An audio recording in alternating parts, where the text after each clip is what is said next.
Pues buenos días, hermanos. El día de hoy vamos a tomar una pausa, vamos a continuar con una pausa en el libro de Mateo y vamos a ver temas relacionados con el nacimiento de Cristo, la Navidad o el Adviento, como se le conoce. Muchas veces podemos relacionar el Adviento con la Iglesia Católica Romana, pero el Adviento, pues, la palabra Adviento quiere decir venida del Redentor. Entonces, en este momento, en estos tiempos, vamos a estar recordando el Adviento, la venida del Redentor, la venida de Cristo. Y vamos a estar teniendo mensajes temáticos entonces con este tema, recordando la venida de Cristo, la venida del Redentor. Y antes de iniciar, pues quisiera poner un tiempo en las manos de nuestro Dios. Padre Santo, Señor, venimos esta mañana delante de ti, pidiendo de tu guía, Dios, pidiendo de tu gracia, pidiendo, Señor, que me des palabras sabias, Señor, que salgan de mi boca, no palabras mías, Señor, que sea conforme a tu voluntad, Dios. Vamos a tiempo en tus manos, Padre, en nombre de tu Hijo Jesús. Amén. Y vamos a ver el día de hoy el tema del Adviento, o recordar qué es el Adviento. Y la palabra, como les comentaba, Adviento quiere decir la venida del Redentor. Y en ese aspecto quisiera recordar o ver, pues que recordáramos más bien ese aspecto. Muchas veces pensamos en la Navidad o en el tiempo de diciembre como el nacimiento de Cristo y nos quedamos hasta ahí. No, ya vino Navidad, recordamos el nacimiento de Cristo y pues un año más, pero la historia no se queda ahí, la historia sigue. La Biblia nos enseña una historia de una redención, la redención que Cristo vino a ofrecer. Y para ver esto, pues quisiera recordar el inicio. En Génesis, recordamos cómo el Señor hizo todas las cosas en 6 días, descansó el 7º día y dice la palabra que vio Dios todo lo que había hecho y que era bueno. Y no solamente bueno, sino que era bueno en gran manera. El Señor había hecho una creación perfecta, una creación que iba de acuerdo a la voluntad de Dios. Y Dios le había dado una orden a Adán y Eva. Ellos, al desobedecer, le dan entrada al pecado. Y esta perfección pues ya viene a torcerse, viene a mostrarnos un problema. Sin embargo, ante el problema del pecado, Dios da una solución. Recordamos en el pasaje de Génesis 3 que el Señor, nuestro Dios, ofrece a Adán y Eva pieles de animales para cubrir sus cuerpos. Y no solamente eso, Él ofrece una salida ante el problema del pecado y la redención. Y lo tenemos en Génesis capítulo 3. Quiero que vayan conmigo, por favor, a Génesis capítulo 3, versículo 14. Vamos a estar viendo varios pasajes el día de hoy. Y vemos cuando el Señor había llamado a Adán y Eva y les había preguntado qué habían hecho, pues Adán dice, la mujer que me diste, y la mujer dice, la serpiente me engañó. Y el Señor empieza a dar un castigo a cada uno de ellos. Y en el versículo 14 vemos el castigo que da la serpiente. Dice, y el Señor Dios dijo a la serpiente, por cuanto has hecho esto, maldita serás más que todos los animales y más que todas las bestias del campo. Sobre tu vientre andarás y polvo comerás todos los días de tu vida. Pondré enemistad entre tú y la mujer, entre tu simiente y su simiente. Él te herirá en la cabeza y tú lo herirás en el talón. Y este pasaje es una esperanza de salvación. Es la primera esperanza de salvación que se muestra en la Biblia. Muchas personas lo conocen como un mini evangelio. Pues en este momento el Señor le está dando esperanza ante el problema del pecado que había venido a sus vidas, Él les da una esperanza, una solución, que vendría alguien de la simiente de la mujer que heriría de muerte a Satanás.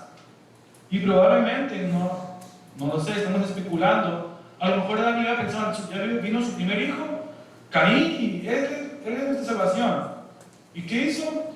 Mató a su hermano, más pecado. Y a lo mejor vino el otro y dijeron, a lo mejor este es. ¿Y qué hizo? Más pecado. Y vemos cómo empieza la historia de la humanidad hacia el pecado. Cada vez, en lugar de hacer más lo que Dios quería que hicieran, ellos se inclinaban más hacia el pecado y se estaban rebelando contra la voluntad de Dios. Aún así, Dios iba revelando poco a poco su voluntad. Y en este aspecto iba revelando señales o muestras del Evangelio. Y esta era la primera, que había de venir alguien de la simiente de la mujer que iba a vencer sobre Satanás. A pesar de lo que había hecho, a pesar del engaño que había hecho sobre Eva, había de venir una solución. Pero no fue el primero, ni el segundo, ni el tercer hijo de Adán. Sin embargo, ellos esperaban a alguien que había de venir, alguien que podría ofrecer salvación. Y vemos como la historia del pueblo, Dios habla ahora con Abraham. A través de la historia, Él se comunica con Abraham. Y también le da una promesa, que tendría una descendencia tan grande como las estrellas en el cielo o como la arena en el mar.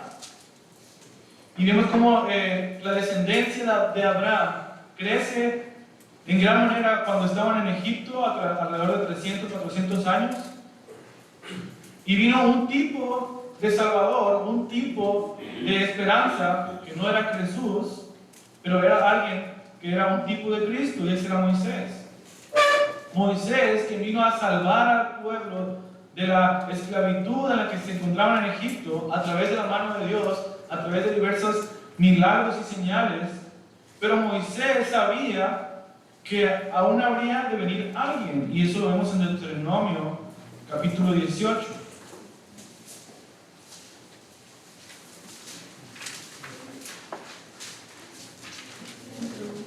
Deuteronomio, capítulo 18, versículos 14 al 18.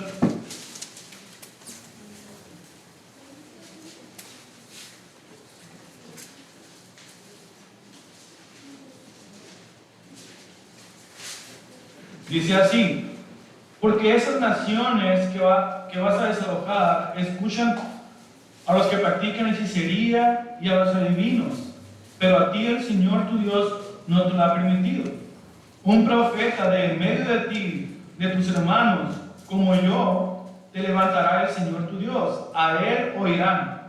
Esto es conforme a todo lo que pediste al Señor tu Dios en Horeb, el día de la asamblea, diciendo: no vuelva yo a oír la voz del Señor mi Dios, no vuelva a ver este gran fuego, no sea que muera. Y el Señor me dijo: bien han hablado en lo que han dicho. Un profeta como tú levantaré entre tus hermanos, y pondré mis palabras en su boca, y él les hablará todo lo que yo les mande. Y él estaba diciendo que había de venir otros profetas, quienes habían de hablar la palabra de Dios al pueblo de Israel. Pero aún así, vemos cómo había alguien que venir, que era el que habría de ser su Salvador. Vemos a través de la historia que ellos cruzan, llegan a la tierra prometida, pero no siguen los mandamientos del Señor, siguen haciendo su voluntad, yendo en contra de lo que Dios había mandado en su palabra. Y por un tiempo vienen jueces, hombres que liberan al pueblo de Israel, hombres que pues les salvan de un problema, pero mientras pasa esa generación, vuelven a caer en pecado, vuelven a hacer lo malo delante de Dios. Vimos el tiempo de los jueces, un tiempo en el que hacían lo que ellos querían, un pueblo ajeno los oprimía, venía un juez, los salvaba, y el ciclo se repetía y se repetía hasta que vinieron los reyes. Primero vino el rey Saúl, y después vino el rey David, quien al al traer paz y unidad al pueblo de Israel. Llegó un momento en el que él estaba en su reino o en su aposento y él reconoce y dice: ¿cómo puede ser que yo, un hombre, habite en este lugar y que el templo del Señor sea cortinas? Y él decide hacer una casa al Señor, un templo. Esto lo vemos en 2 de Samuel, capítulo 7.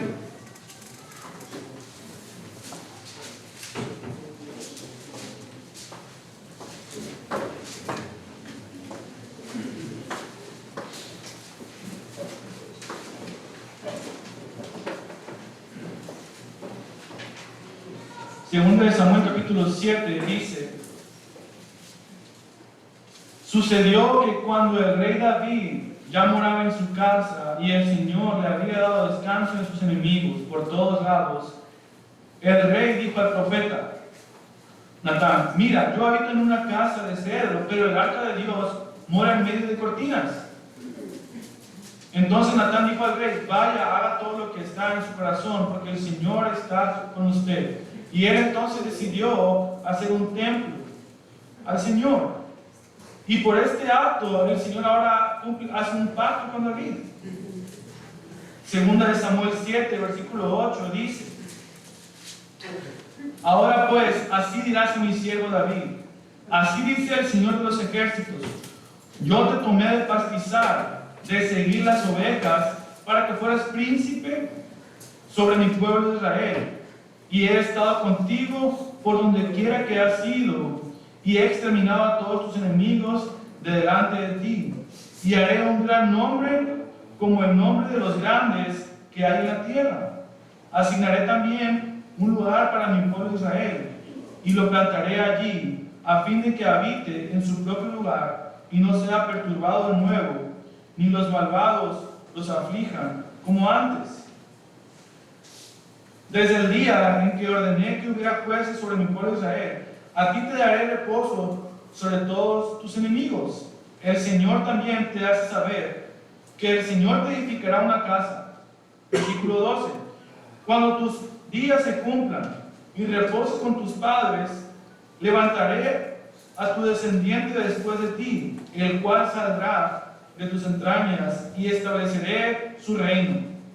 Él edificará casa a mi nombre, y yo estableceré el trono de su reino para siempre. Yo seré padre para él, y él será hijo para mí. Cuando comete iniquidad, lo castigaré con vara de hombres y con azotes de hijos de hombres. Pero mi misericordia no se apartará de él, como la aparté de Saúl, a quien quité de delante de ti. Tu casa y tu reino permanecerán para siempre delante de mí.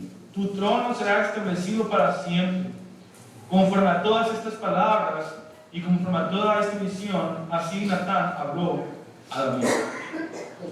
Vemos cómo después de que David decidiera hacer un templo al Señor, el Señor hace una promesa con David, diciendo que él iba a tener una descendencia.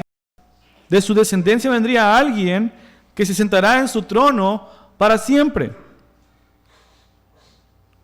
Y vemos a través de la historia que el pueblo de Israel fue llevado cautivo por otras naciones. Fue oprimido por otros reyes, pues ellos no hacían la voluntad de nuestro Dios.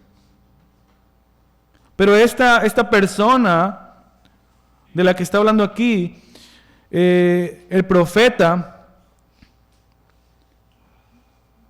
diciendo que establecerá su reino para siempre, el trono de su reino para siempre, es la persona que habría de salvar al pueblo. Es la misma persona que se está refiriendo en Génesis 3. Y si estuvieron aquí en el tiempo de escuela dominical, vemos cómo esas palabras, el trono y el rey que había de vencer a la serpiente, la vemos también en Apocalipsis. Y vemos la esperanza de Dios. Y aunque eso no se ha cumplido el día de hoy, tenemos la esperanza que un día, cuando Jesús venga en su segunda venida a establecer su reino, cumplirá estas palabras.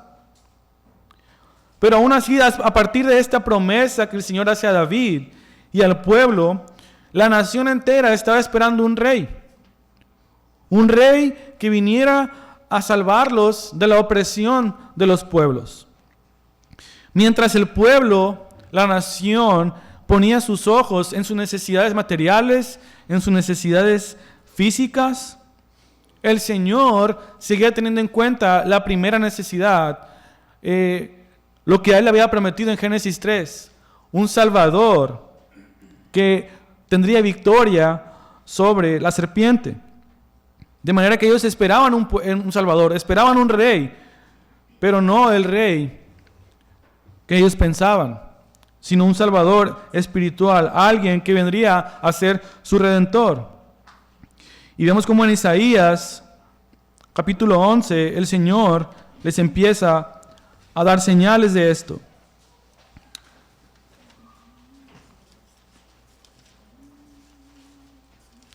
Isaías capítulo 11, versículos del 1 al 5.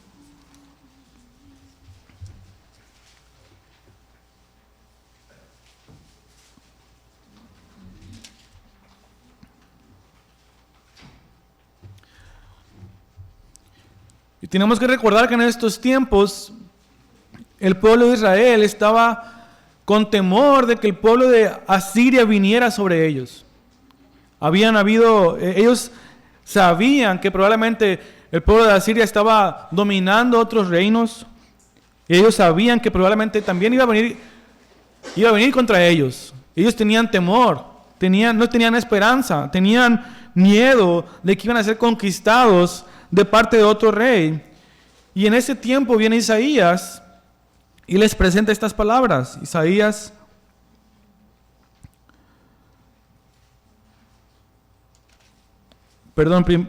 9, ahí atrásito, Isaías 9, versículos 6 y 7. En medio de todo esto, Isaías les promete que había la misma promesa, que había de venir un rey. Dice versículo 6, capítulo 9, porque un niño nos ha nacido, un hijo nos ha sido dado, y la soberanía reposará sobre sus hombros. Y se le llamará su nombre admirable consejero, Dios poderoso, Padre eterno, príncipe de paz. El aumento de su soberanía y de la paz no tendrá fin sobre el trono de David y sobre su reino, para afianzarlo y sostenerlo con el derecho y la justicia, desde entonces y para siempre. El celo del Señor de los ejércitos hará esto. En medio de una opresión, una posible invasión, Isaías les da estas palabras de aliento, que había de venir alguien, un rey soberano, un príncipe de paz. En medio de la posible guerra, Isaías les dice, va a venir alguien que va a traer paz, va a venir alguien que va a traer consuelo, que va a traer una seguridad sobre el reino. Ahora sí vamos a Isaías capítulo 11, por favor. Versículos del 1 al 5.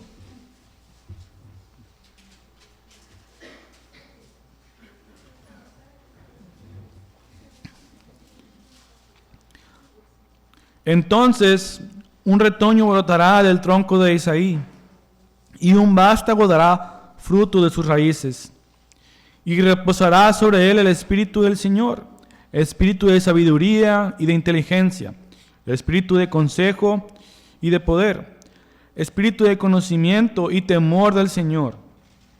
Y él se deleitará en el temor del Señor, y no juzgará por lo que vean sus ojos, ni sentenciará por lo que oigan sus oídos, sino que juzgará al pobre con justicia, y fallará con equidad por los afligidos de la tierra.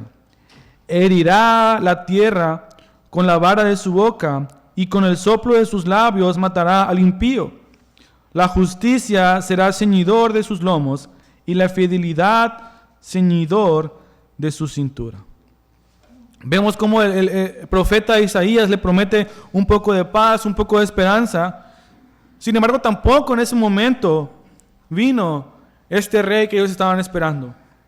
Y por toda la historia de Israel, ellos seguían esperando al Mesías, al hijo de David, al hijo del tronco de Isaí, como dice Isaías. Y ellos estaban esperando a alguien que viniera. Y el pueblo, por su pecado, por su desobediencia, fue llevado cautivo 70 años y aún así regresan. Y pasaron 400 años esperando este Mesías que tampoco había venido hasta ese momento. Y es ahí cuando empezamos el Nuevo Testamento y vemos cómo Mateo empieza con este hijo de David, con este Mesías, esta persona que había sido prometido desde el Antiguo Testamento, desde Génesis 3, Moisés, los profetas, la promesa de David, la profecía de Isaías y los demás profetas. El cumplimiento de todo ello era Jesucristo. Y es lo que vemos ahora en Mateo capítulo 1, versículo 20.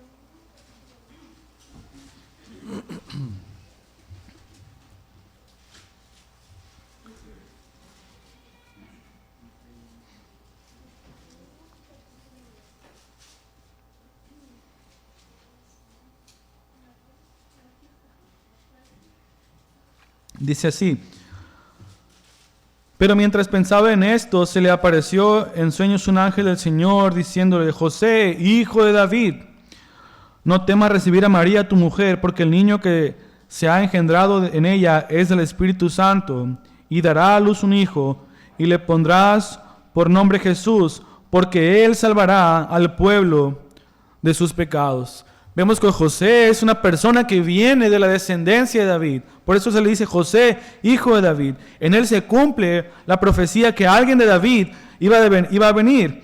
Y versículo 22 dice: todo esto sucedió para que se cumpliera lo que el Señor había hablado por medio del profeta, diciendo: he aquí la Virgen concebirá y dará a luz un hijo, y le pondrán por nombre Emmanuel, que traducido significa Dios con nosotros. Y es ahí que venimos ahora al tiempo de la Navidad, o al tiempo en el que recordamos el nacimiento de Cristo. Y el pasaje que creo que en muchos lugares leemos en tiempos de Navidad, o en diciembre, o el 25, o el 24. Pero la historia no se queda ahí. Jesús vino, pero vino a cumplir lo que estaba en las profecías, y vino, primero que nada, a cumplir la profecía o el evangelio presentado en Génesis 3, que él iba a vencer contra la serpiente. Él vino a vivir una vida completa que nosotros no pudimos vivir. Cuando Adán y Eva se desviaron a cometer pecado, Jesús vino a vivir esa vida justa que nosotros no podíamos vivir. Mientras la humanidad, el pueblo de Israel, no podían obedecer la ley y los profetas, Jesús vino a cumplir todo lo que estaba escrito en ella. En Mateo capítulo 5, versículo 17, vemos cómo Jesús viene a confirmar esto. Mateo 5, 17 dice: no piensen que he venido para poner fin a la ley o a los profetas. No he venido a poner fin, sino para cumplir. Porque en verdad les digo que hasta que pasen el cielo y la tierra, no se perderá ni la letra más pequeña, ni una tilde de la ley, hasta que toda sea cumplida. Vemos pues como en Adán, la humanidad tuvo la herencia del pecado, nos desviamos todos, tenemos la muerte espiritual. Pero en Cristo podemos obedecer, no nosotros, sino en la obediencia de Cristo tenemos una esperanza delante de Dios. 1 Corintios 15, 22 dice: porque así como en Adán todos mueren, en Cristo todos serán vivificados. Entonces vemos que esa profecía, esa persona que estábamos esperando, el Mesías, el Hijo de David, el príncipe de paz, todo eso se cumple en Jesucristo. ¿Para qué? Como les mencioné hace un momento, la palabra adviento significa venida del Redentor. estamos recordando que Cristo vino no solamente a nacer y presentarse a la humanidad como el Hijo de Dios, sino vino con un propósito: brindarnos redención. Y tenemos que recordar que esa palabra redención es la palabra que se usaba en los tiempos del primer siglo para liberar esclavos. Si un esclavo quería ser liberado, alguien tenía que pagar su deuda. Tenía que pagar esa redención. De manera que cuando se le pagaba la redención a un esclavo, ese esclavo era libre, era liberado, ya no había alguien sobre él. Y es lo que Cristo vino a hacer. Vino a redimirnos, a liberarnos de la esclavitud del pecado que teníamos gracias a Adán. Y que teníamos cada uno de nosotros si nos quedamos solamente en Adán. Pero Cristo vino a liberarnos de eso, a regresarnos a la condición en la que la humanidad estaba antes del pecado. Vamos a ver Hebreos capítulo 2.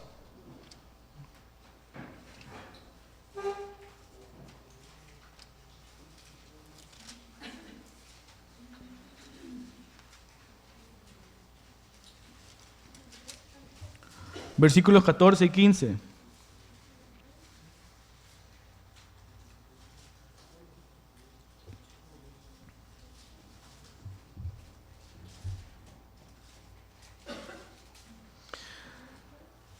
Hebreos 2, 14 y 15 dice: así que por cuanto los hijos participan de carne y sangre, también Jesús participó de lo mismo, para anular mediante la muerte el poder de aquel que tenía el poder de la muerte, es decir, el diablo, y liberar a todos los que por el temor de la muerte estaban sujetos a esclavitud durante toda la vida.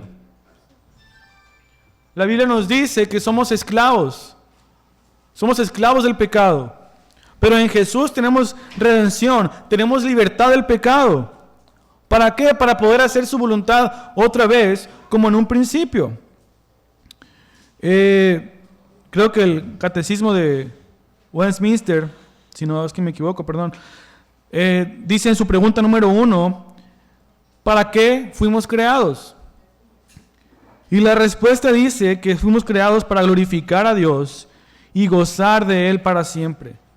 Fuimos creados para glorificar a Dios y gozar de Él para siempre. Ese fue el propósito por el cual estamos en este lugar, por el cual fuimos creados, pero que por la esclavitud en el pecado en el que vivimos no podemos realizar. Pero una vez que venimos al Señor, que el Señor tiene misericordia de nosotros, que nos concede entender el Evangelio, que nos concede tener la fe en Jesucristo, el Señor Jesús dice aquí que nos ha liberado del poder de la muerte. Y aquel que tenía el poder de la muerte, es decir, el diablo. Y ahora podemos una vez más hacer ese propósito, vivir para el propósito por el cual fuimos creados, glorificar a Dios. El Señor había hecho en un inicio todas las cosas perfectas, todas las cosas correctas. Y quisiera pensar que en Génesis 1, toda la creación, y incluso Adán y Eva, daban gloria a Dios. Y aún el día de hoy, toda la creación, aunque está corrompida, da gloria a Dios, porque cumple la función para la cual fue creada. Nosotros como humanos, pecadores, no cumplimos la función para la cual fuimos creados. Pero Jesús vino a través de la cruz a darnos redención y liberación. Y esa libertad o ese pago o esa redención que Él dio fue su sangre, el sacrificio que Él hizo en la cruz. Y eso es lo que recordamos en la Navidad o en el tiempo de Adviento, la venida del Redentor, que vino el que nos iba a liberar, el que nos iba a redimir de nuestra esclavitud del pecado. Y vemos cómo en Cristo se cumplen todas las cosas. Y como vimos en la mañana en Apocalipsis, aunque el día de hoy no es así, pero un día Jesús va a regresar y después de que Él haga la pelea contra la serpiente antigua que decía Apocalipsis, Él va a vencer. Y todos los que estemos en Cristo venceremos con Cristo. Y estaremos libres para vivir una eternidad con el Señor, conociéndole y adorándole. Esto es para lo que fuimos creados. Cristo es la simiente de la mujer que le da el golpe mortal a Satanás en la cruz. Él es el profeta que había de venir, profetizado por Moisés y los demás. Él es el hijo de David, que ha de venir para gobernar en el trono para siempre. Él es el Dios poderoso, el príncipe de paz, el Padre eterno, el soberano bajo el trono de David. Él es el Rey justo, en quien reposa el Espíritu de Dios. Él es quien vivió, murió y resucitó, en quien por la fe tenemos perdón de pecados y vida eterna. Y hemos sido entonces liberados de la esclavitud del pecado para vivir vidas que glorifiquen el nombre de nuestro Dios. Jesucristo es nuestro Salvador, y es lo que recordamos en el Adviento o la Navidad. Es muy fácil dejarnos llevar por lo que el mundo promueve, por lo que el mundo dice, por lo que los medios empiezan a mostrar en campaña. Ofertas, regalos, comida, comunión. Cosas que por sí solas no son malas, pero nos desvían de poner la mirada en el verdadero significado de la Navidad o del Adviento. Estamos recordando la venida del Redentor. Y es en eso cuando, teniendo esto en mente, es cuando vamos a ir ahora sí a Gálatas, capítulo 4.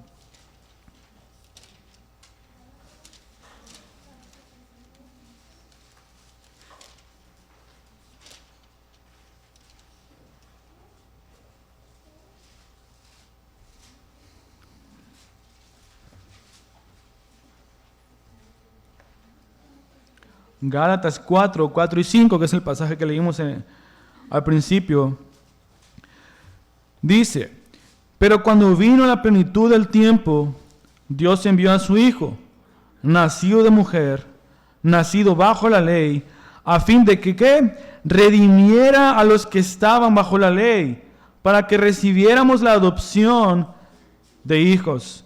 Y porque ustedes son hijos, Dios ha enviado el Espíritu de su Hijo a nuestros corazones, clamando: Abba, Padre. Por tanto, ya no eres siervo, sino hijo, y también heredero por medio de Dios. Esto es lo que podemos recordar en la Navidad. Si tú me preguntas a mí, ¿qué es la Navidad? Yo voy a recordar este pasaje. Gálatas 4:4, que cuando vino la plenitud del tiempo, cuando vino el tiempo que Dios, en su soberanía perfecta, había destinado, envió a su Hijo a cumplir toda la ley.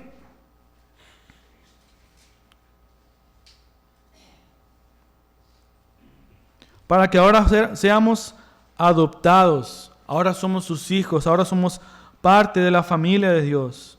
Hemos sido, por fin, reconciliados con el Señor. ¿Qué dice Isaías? ¿Qué dice Isaías 59, versículo 1 y 2?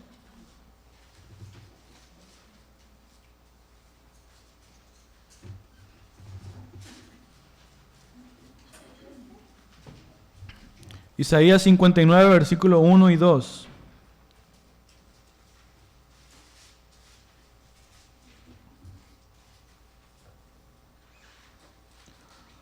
Dice así: la mano del Señor no se ha acortado para salvar, ni su oído se ha endurecido para oír.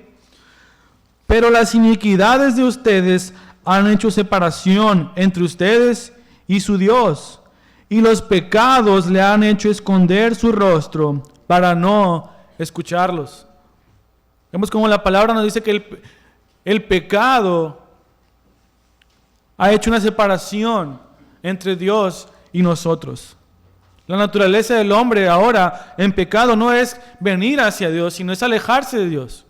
Cuando Adán pecó y supo que estaba la presencia de Dios por ahí, dice que él corrió a esconderse. Es Dios el que le habla. Pero aún así el pecado nos hace una separación entre Dios y nosotros. Pero Jesucristo terminó con esa separación, terminó con esa diferencia que había. Y ahora nos permite ser hijos de Dios, ser parte de su familia para adorarle. Y vemos la obra de Cristo. Filipenses capítulo 2, versículo 5.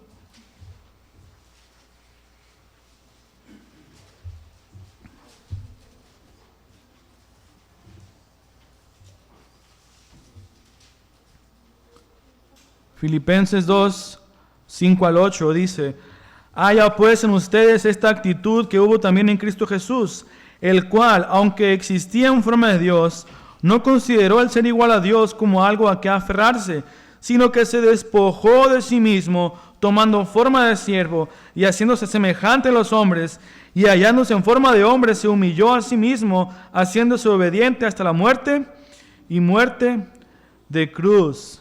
Eso es lo que Cristo vino a cumplir en este mundo. No vino nada más a nacer y recordamos el nacimiento y recordamos el tiempo y qué bonito, pero ahí no se queda la historia.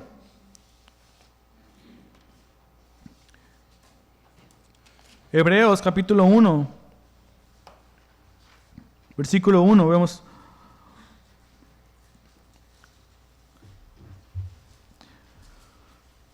Hebreos 1:1 dice: Dios, habiendo hablado hace mucho tiempo en muchas ocasiones y de muchas maneras a los padres por los profetas, en estos últimos días nos ha hablado por su Hijo, a quien constituyó heredero de todas las cosas, por medio de quien hizo también el universo.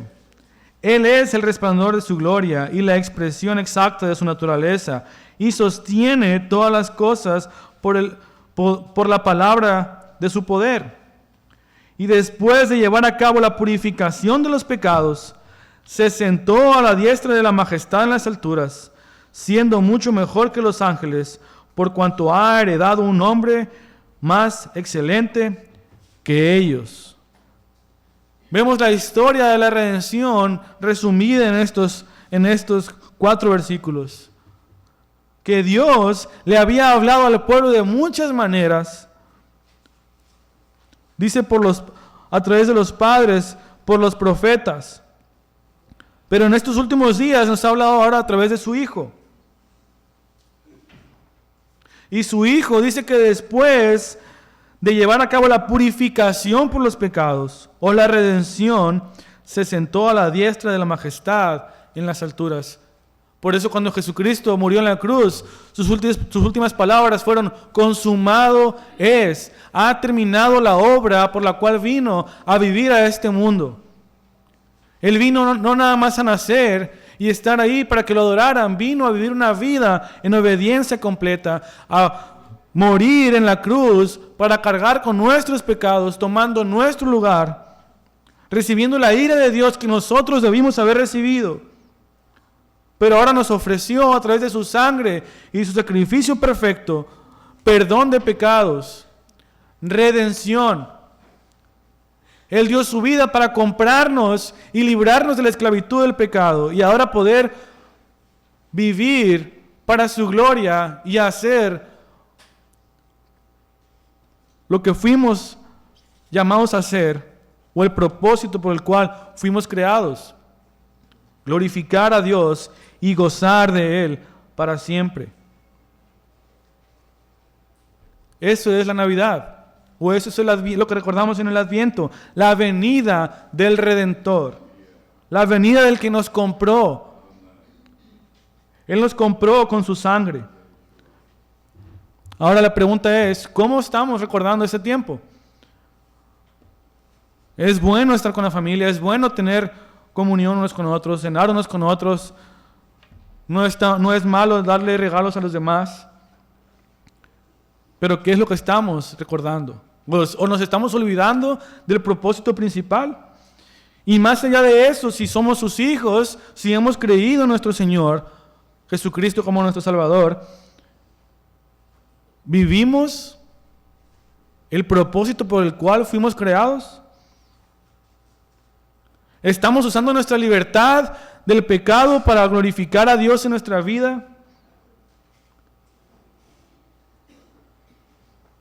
¿Estamos glorificando a Dios por su amor, por su misericordia, por salvarnos de la esclavitud en la que vivíamos? ¿O seguimos siendo esclavos del pecado? Y la exhortación aquí no es vernos unos mejores que otros, sino meditar si hemos creído en el Señor y cómo estamos viviendo nuestra vida.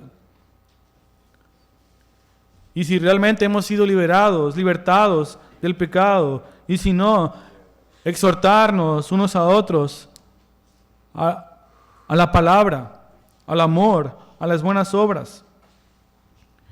Y si aún no has creído en el Señor, hermanos, este es el tiempo. El Señor nos está llamando a que vengamos a Él. Él nos está presentando, nos está recordando en ese tiempo que Él vino a morir por cada uno de nosotros. Él vino a morir por ti, para entregarte vida, para darte salvación.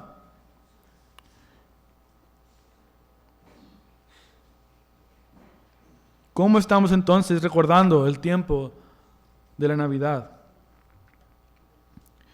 Y si aún no has creído, pues ven al Señor ahora.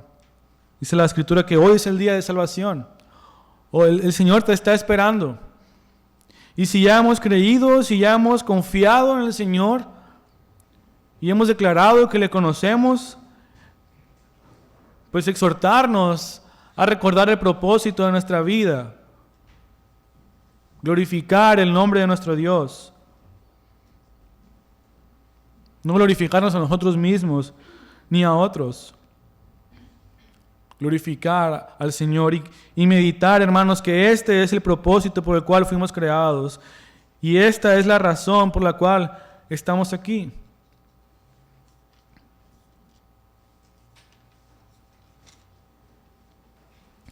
Y recordar las palabras de Gálatas 4:4, que cuando vino la plenitud del tiempo, Dios envió a su Hijo, nacido de mujer, nacido bajo la ley, a fin de que redimiera a los que estaban bajo la ley, para que recibiéramos la adopción de hijos. Esa es la Navidad, o eso es lo que recordamos ahora, que Dios envió a su Hijo para redimirnos, para liberarnos y vivir para su gloria.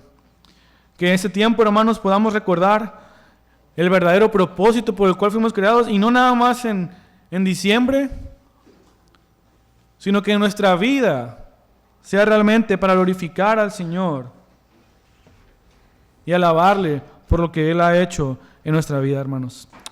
Oremos. Padre Santo, Dios, queremos alabarte, Dios, esta mañana, glorificar tu santo nombre, Dios.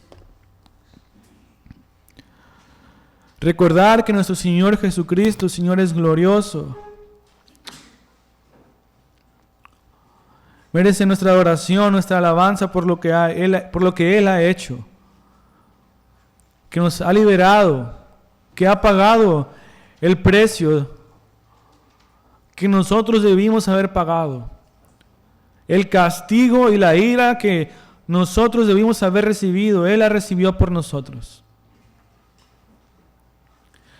Y por eso te agradecemos, Señor, queremos alabarte. Gracias, Padre, porque aunque éramos pecadores, aunque vivíamos en contra de tu voluntad, tuviste misericordia, Señor.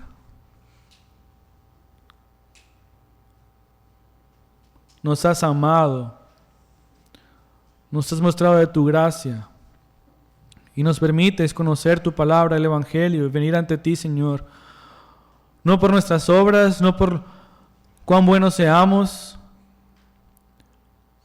pues tu palabra nos dice que aún lo mejor que pudiéramos hacer son como trapos de inmundicia, Señor, trapos sucios. de manera que no hay nada que pudiéramos hacer, Señor, sino solamente confiar en ti, confiar en tu palabra, confiar en tus promesas y confiar, Señor, en que nos has amado, Padre. Ayúdanos entonces a recordar estas verdades día con día, Dios, y poder rendirte nuestras vidas en adoración para ti. Que vivamos vidas que te glorifiquen, vivamos vidas entregadas para ti. Y que todo lo que hagamos, desde lo más pequeño hasta lo más grande, Señor, pueda ser para glorificar tu nombre y darte la alabanza y adoración que solo tú te mereces, Padre. Ayúdanos, Señor, a adorarte, ayúdanos a entregarte la alabanza que tú te mereces desde nuestras vidas y nuestros corazones, Señor. Y si hay alguien aquí que no te conoce, obra en su vida, obra en su corazón y permite que pueda conocerte. Y también vivir para tu gloria y gozar de la vida eterna que es conocerte y tener una comunión contigo, Padre. Te alabamos y te bendecimos tu santo nombre, Señor. En nombre de tu Hijo amado Jesús. Amén.